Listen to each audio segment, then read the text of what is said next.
नमस्कार मंडळी, आज मी आपल्याबरोबर एक टिफिन रेसिपी शेअर करणार आहे. पण त्या अगोदर चॅनलला सबस्क्राईब करा आणि व्हिडिओला लाईक करा, शेअर करा, कॉमेंट करा. चला तर मग कृती सुरू करूयात. यासाठी मी कढईमध्ये थोडंसं तेल घेतलं आहे. तेल चांगलं गरम झालं की याच्यामध्ये आपल्याला मोहरी घालून घ्यायची आहे.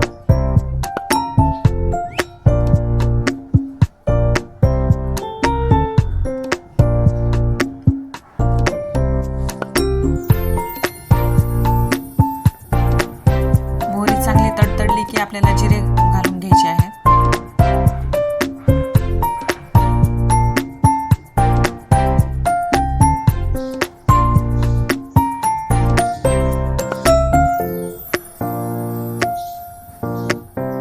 जिरे चांगले फुलले की मी 5-6 लसूण पाकळ्या घेतलेल्या आहेत, त्या ठेचून घ्यायच्या आहेत आणि फोडणीमध्ये घालायच्या आहेत. ठेचलेल्या लसणाची चव चांगली लागते या भाजीमध्ये.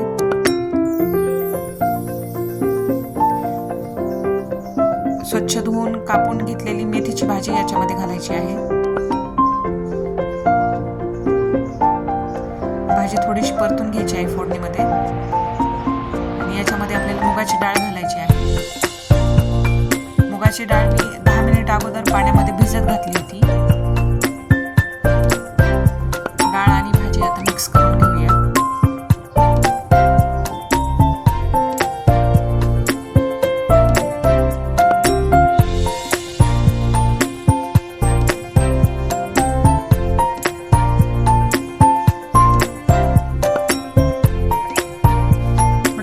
झाल्यानंतर याच्यामध्ये आता आपल्याला तिखट, हळद आणि शेंगदाण्याचं कूट आणि कारळाचं कूट घालून घ्यायचं आहे. कारळाचं कूट जर प्रत्येकाच्या घरी अवेलेबल असेल असं नाही, जर नसलं तरी काही हरकत नाही. फक्त शेंगदाण्याचं कूट, हळद आणि मिरची तुम्ही घालू शकता, लाल तिखट, आणि हे सगळं मिक्स करून घ्यायचं आहे. 1 मिनिट परतून घेतल्यानंतर याच्यामध्ये आपल्याला पाणी, 1 ग्लास पाणी घालायचं आहे आणि भाजी वाफण्यासाठी ठेवायची आहे 5 मिनिट झाकण ठेवून. वरतून मीठ घालायचं आहे चवीपुरतं.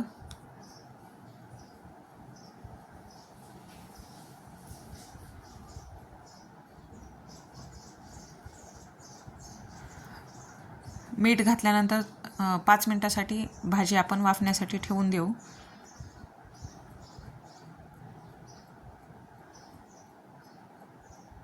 पाच मिनिटानंतर चेक करून बघू.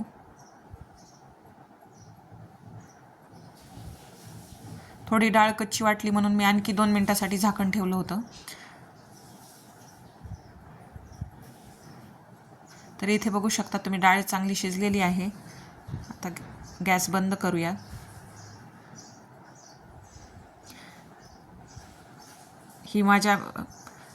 जर व्हिडिओ आवडला असेल तर लाईक करा, कमेंट करा आणि शेअर